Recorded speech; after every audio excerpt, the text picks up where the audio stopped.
Right, into response time for my questions and answers video.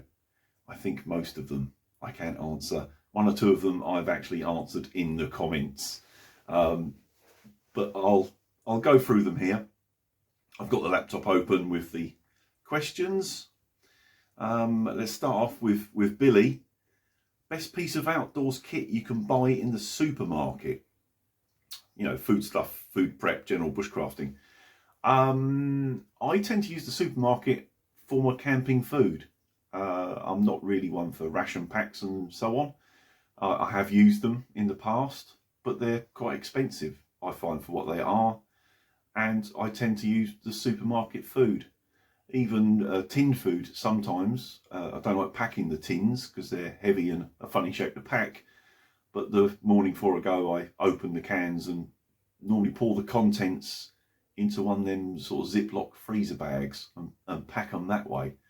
So yeah, the supermarket can be useful for some stuff.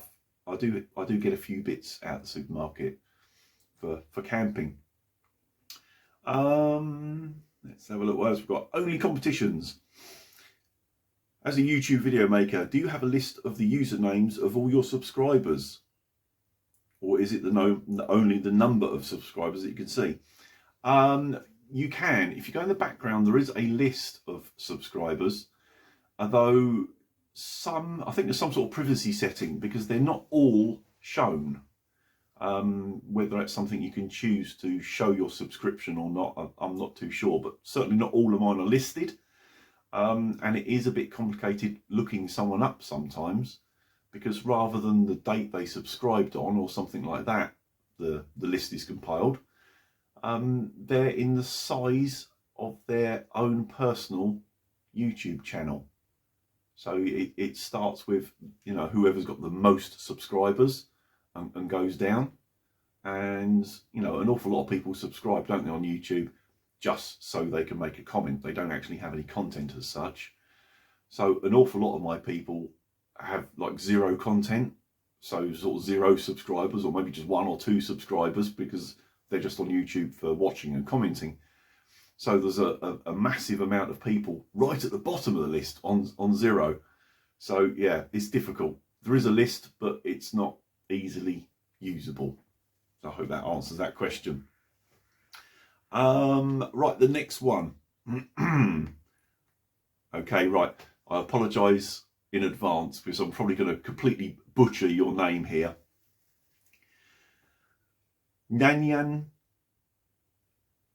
Panya. Is that how you say it? I don't know. I'm crap at that sort of thing, but you probably know who you are. Their question was, how did you get into camping and what's the weirdest place you've stayed in? I've always liked the outdoors and camping-y sort of type things, being brought up in the country. I got sort of back into camping properly mid-90s when we did a camping trip around Scotland, and sort of like the bug bit again, and you know, I've been sort of camping on and off ever since, really. Much more lately because I've had a bit more time. But yeah, so been camping quite a while. And the other half, what is the weirdest place you've stayed in? A few, a few strange ones. I've camped in a derelict church, which was a bit weird. It was very weird as the sun was going down and it was all getting long shadows and it was like a scene out of a horror movie. That was quite entertaining. I've camped on top of a World War II military installation, but it was out in the middle of nowhere. I was on my own and I got bored and went home. I didn't stay the night. Probably the strangest one is I've camped on a roundabout in the middle of the main road, just for a sort of a bet really, and to see where I could get away with it. It's not something I would necessarily recommend for safety, and I did do a lot of research to find an appropriate location to do it. But yeah, the roundabout's probably the strangest one. Mr. Burton Outdoors. Do you still use that old Army or Navy knife, the one with the rope picker on it? Yes, I know what you mean. The one with the marlin spike that folds up the side. Not for camping, I don't normally take it. I find my ordinary bushcraft sort of style knives more sort of practical for camping. But I do use it for work because it's a good, strong, sturdy thing. And also the spike is very good for when stuff's tied up in the back of the truck. And if it's something very heavy and I've gone a fair distance with, you know, a little bit of movement, the knots tend to tighten right up, and the spike bit is very good for unpicking the knot if it's got to the point where I can't do it with my fingers. So yes, I do still use it. And he had a part 2. In your opinion, what's the worst camo pattern ever invented? Well, that's quite difficult, actually. I've seen some very odd ones, you know, bright oranges and things. And I suppose it depends where it's used, is the simple answer. My recent purchase, that Swiss M70 jacket, I thought was a bizarre colour with so much reds in it, but it actually works quite well. So I'm not too sure. I think probably the worst that I've sort of used is the American digital one that they brought out years ago. That one that was sort of greys and creams and whatever, blocky pattern. That's just, I don't know how they ever ended up with that. I really don't. My understanding, looking at the history, it was actually trialled against several other patterns, and in all the tests it came very low down. The other patterns beat it by a mile in light, dark, and, you know, all sorts of different conditions, but they still went with that one. I think money changed hands, to be honest. What I will say, the pattern is actually okay. It's the colours that are wrong, because I have seen it dyed green with the pattern, you know, still showing through. And as a pattern, it works okay. It's just a crap choice of colour, in my opinion. Right, Sismo. For those that don't know, that is actually my sister. Unrelated to camping outdoors, only requires a yes or no. Can you confirm or deny it was you who climbed on top of the old school building, up the pitch roof, and put the Lollipop lady's lollipop into the chimney with just the stop side protruding from the chimney pot? That's going back a long way. Yes, it was me. It was me. I can't remember who I was with. It was either my friend Jason or it might have been Chris Payne. I can't remember. I remember someone being with me, and we found where the Lollipop lady stashed her lollipop sign for the crossing, and we decided to hide it.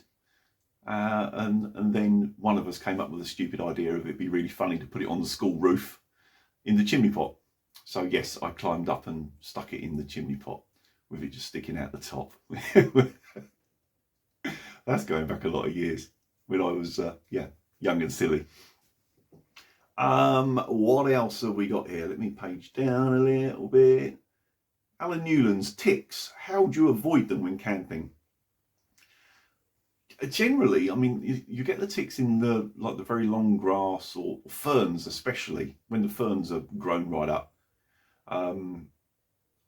They're normally most places wherever you find deer as well. I find. To date, I've never had a tick. I've been really, really lucky. I used to get them when I had a dog. The dog used to get them quite often. But of course, dogs being dogs, always poking about in the undergrowth, aren't they? I've been really lucky. But I do tend to avoid the really long grass or, you know, the high ferns and stuff like that.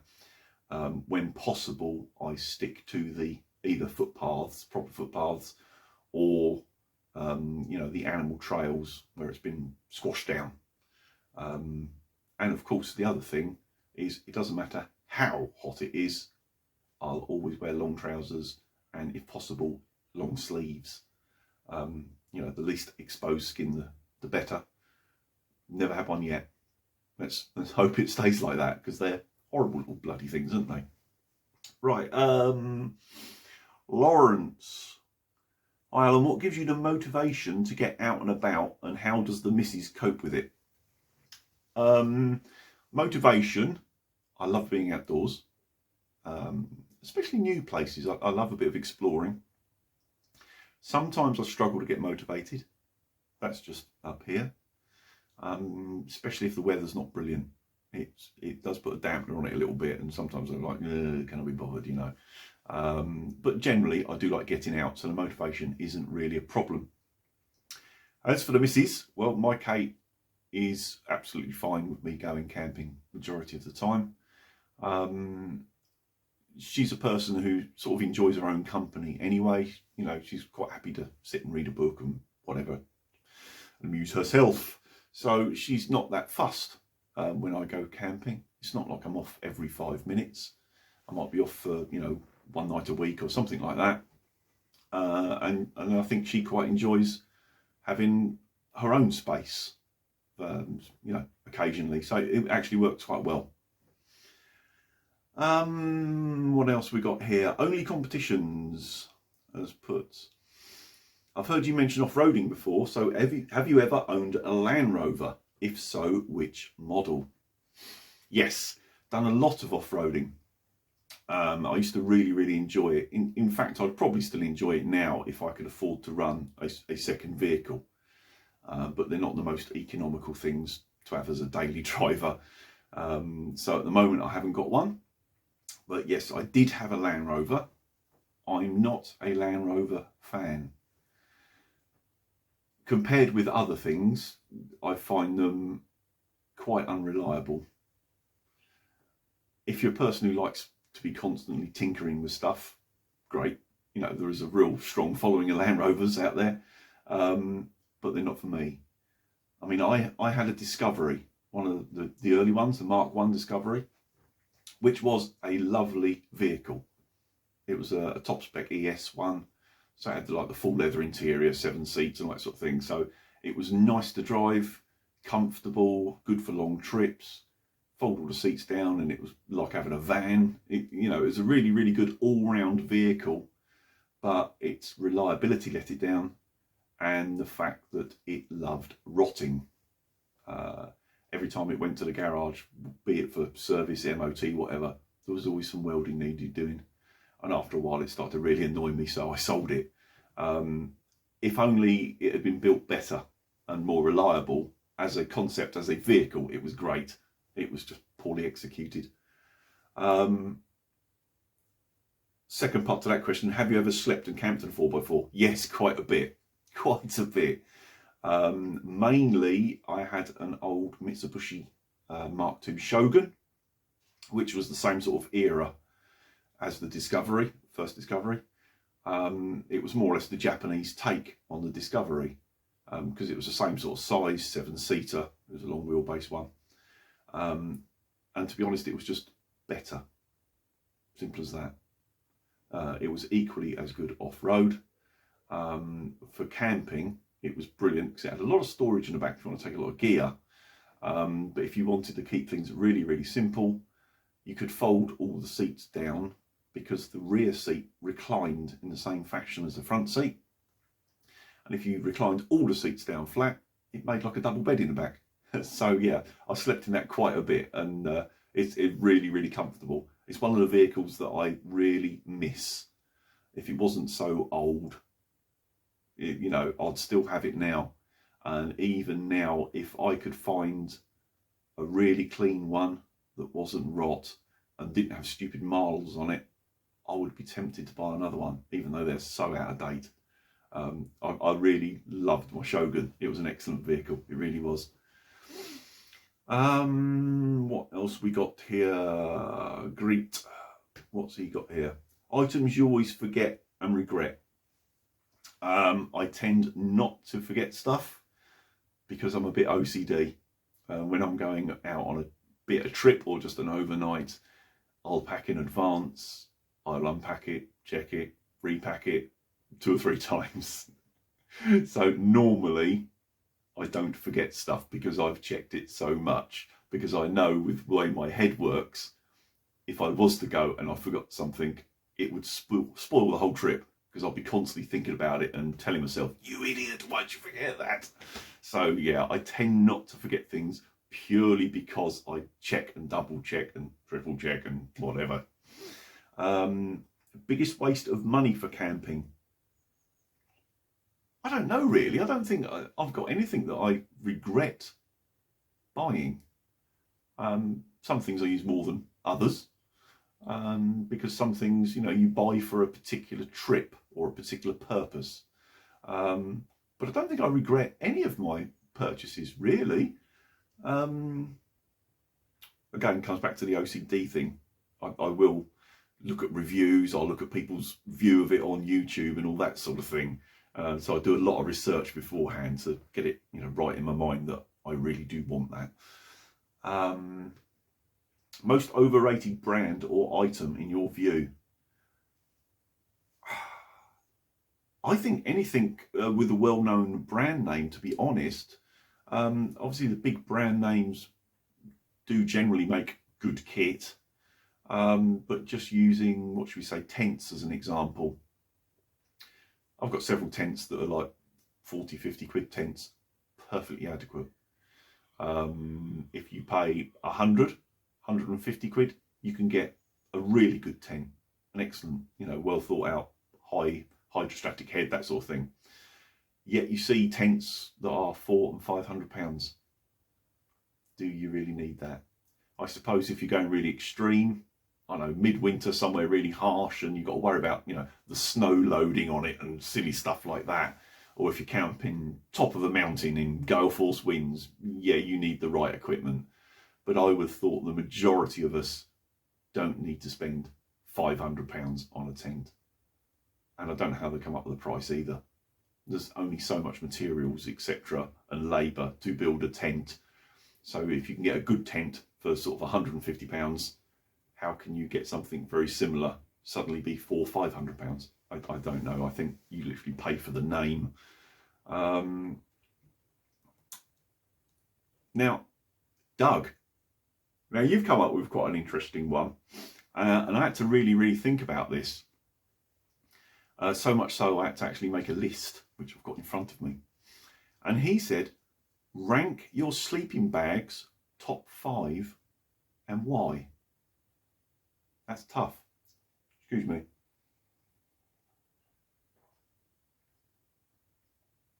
Oh, that's all this talking. And why I say that is that you buy a sleeping bag for a purpose, don't you? You buy a winter bag if it's really cold. You buy a lightweight summer bag if it's, you know, warm weather. So I don't think there is a one size fits all. So most of us have probably got at least 2 bags. Yes, I've got a few. So my top 5 was quite difficult because it was like, well, if it was summer, the list would be one way round. If it's winter, it would be another way round, you know, so it's difficult. But what I've come up with, I'll go in reverse order. My number 5 would be my old Eurohike Adventure 300. Purely because for a cheap bag, and they are, I don't know, 25 quid or something, it's really good. Plenty of room, it's comfortable, it's relatively warm, rated as 3 season, which it does easily. Great bag. Downside being it's a bit on the heavy and bulky side, but for that price it's going to be, isn't it?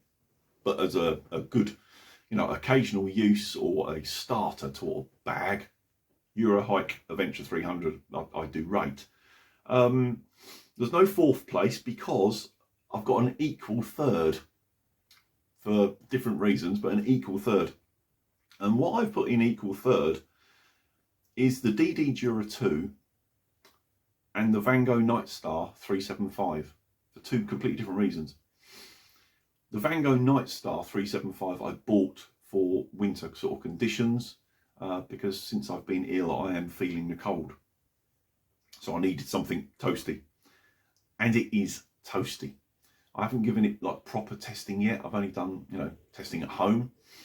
And it's really warm. Why I haven't rated it higher is because it is so warm, it would limit the amount of use it could get. So it is definitely just a cold weather bag. Not an expensive one, so that's not the end of the world that you only use it occasionally. But you wouldn't use it in the summer. You would just cook, you really would. And it's the reverse reason for the DD Dura 2. Now, I've always liked the Dura 2 in its design, apart from the waterproof footbox, which I think is a bit, well, not useless. I suppose some people use it. I've never needed the waterproof footbox. It just adds weight and makes it more difficult to pack down. But apart from that, on the Dura 2, I like size, shape, the central zip, obviously for a hammock is, you know, ideal. But the DD Dura 2 needed to be much warmer, in my view. Maybe they thought that everyone was going to have an under blanket as well, because it's a hammock sort of sleeping bag, really. There's no reason why I can't use it in other conditions. So the Dura 2 would have scored much higher if it had been warmer, but it's not. It's as simple as that. It is essentially my summer bag, I suppose. So yeah, both of them sort of tie, because they're not the most practical. One because it would be too warm for the summer, and the other one because it would be too cold for the winter. Second place would be my Eurohike down bag, Down 500. For the money, that is an excellent sleeping bag. It packs the smallest of all the bags I've got. It's the lightest of all the bags that I've got. They rate it as 2 to 3 season. For me, in my area, it's definitely 3 season, no problem at all. It's only really midwinter that I can't use it. So I do really like the Eurohike Down 500. That almost came first, purely because of its practicality and the fact that you can use it all year round, virtually. Not quite. If it was warm enough for the winter as well, it would have been my number one. My number one is a bit of a strange turnout, really. Oh, sorry about that. That was the computer. My number one is the current British Army medium weight bag. Why I've gone with that one, which is a bit odd, because I had the old style bouncing bomb beforehand, and I really just didn't get on with it. The shape didn't feel right. I didn't find it particularly warm. I was quite, disappointed with that and got rid of it. The new bag, different league, completely, really is. It's lighter, packed smaller than the Arctic bag, although it's still quite bulky. It is warm. I think it's rated down to like -15, something like that. There is a second bag that you can add to it to take the temperatures even lower. But yeah, -15, this was plenty warm enough for me. So that would be fine in the winter. I find it very comfortable. Obviously the nice big chunky zips that the military stick in them, the zips are excellent and everything else. It is a really good all-round bag. And although it's a very warm bag, I wouldn't have the same problems as the Van Gogh, for example, because it's very simple. Being the central zip, if you got too warm, you can just unzip it, vent some heat out. So at the moment, my thinking is the current British Army medium weight bag is probably my number one bag, purely because it ticks so many boxes. It's not necessarily the best bag, but it's the most versatile in all conditions, let's put it that way. But it was a close call between that and the Eurohike down bag. That was a bloody long answer, wasn't it, for a simple question?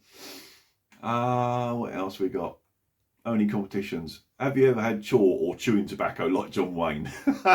No, I haven't.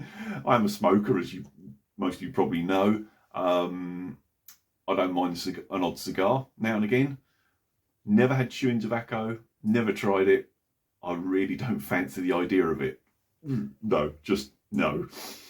What else have we got here? What was one of your best experience as a tourist in France? I've toured around France quite a bit. I do like touring in France and camping in France. They're very much a camping culture over there, so camping in France is dead easy. It really is. It's hardly worthwhile camping because their sites are so nice. You might as well just go to them, to be honest. And they're not silly money. The things with France, very much this is a personal view, I don't know what others find.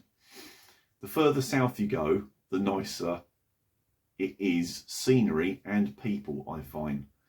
I find northern France, the French don't like the British much. And also I find northern France quite boring. It's quite flat and open. You need to get sort of south of Paris before it gets interesting. And I've found the further south you go, it seems to be the more sort of friendly and approachable they are. The scenery is more interesting, and of course the weather improves as well further south. But my best experience is going to be quite a funny one for you, well, unexpected at least. The thing I enjoy the most when I'm in France is going to the supermarket. They've got such a good variety of foods and things that you can tell it's a real foodie culture over there. Yeah, as soon as you turn up, go shopping for supplies. I love having a wander around a French supermarket. They just have such great stuff on offer. Really, really do enjoy that. Dave, urban survivalist. Here's one. When you did your first wild camp, what was the worst mistake you made, i.e. bad equipment or being unprepared, etc.? Probably wasn't on one of first wild camps, because say I'm a bit of a planner, and being a bit OCD, I do go over my kit, check everything. So I was fine on the first few. I think it was after I've been into it for quite a while, you get quite sort of laid back and blasé about it, and you think you know exactly what you're doing. I always end up taking the right kit normally, but the worst mistake was I focused so much on my kit. It wasn't until I was in the middle of nowhere and all set up and I realised I hadn't brought any food. So I spent the evening just drinking coffee, which was far from ideal. So yeah, having all the right kit and no food. That was the biggest mistake I've ever made. Let's have a look. Jim Timber. I want to know why you don't like seagulls. Well, they're noisy bastards that in the summer especially tend to wake me up at about 4 in the bloody morning when they start squawking, not helped by the woman next door who actually feeds them, which is completely unnecessary, but of course, because she feeds them at the same time every day, they descend in a big flock and they're a bloody nightmare. The fact that when they crap it's the size of a fried egg, and they tend to do it either all over the washing we've just put out or all over my car that I've just cleaned. And the other thing is they attack the rubbish bags and everything in the town. They make such a bloody mess because they're not frightened of people, not frightened of traffic. They will go anywhere. They will try and nick your food. There's nothing wrong with them as a species if they operated like they're designed to. They're seabirds. They should be eating natural things, not looking for leftover KFC in the local bin and emptying its contents on the floor to find something. I suppose that's humans' fault though, isn't it really? We leave too much rubbish about for them and make it too easy. So that's why I don't like seagulls. They're noisy, dirty, bloody things. But I don't really have a lot of option living on the coast, do I? I can't get away from them. And the last question. Aggie goes outdoors. He says, I'm going to lower the bar right away. Say you're asking someone for permission and they grant it. Do you cathole or carry out? Well, generally, if I need a dump in the woods, it's dig a hole time.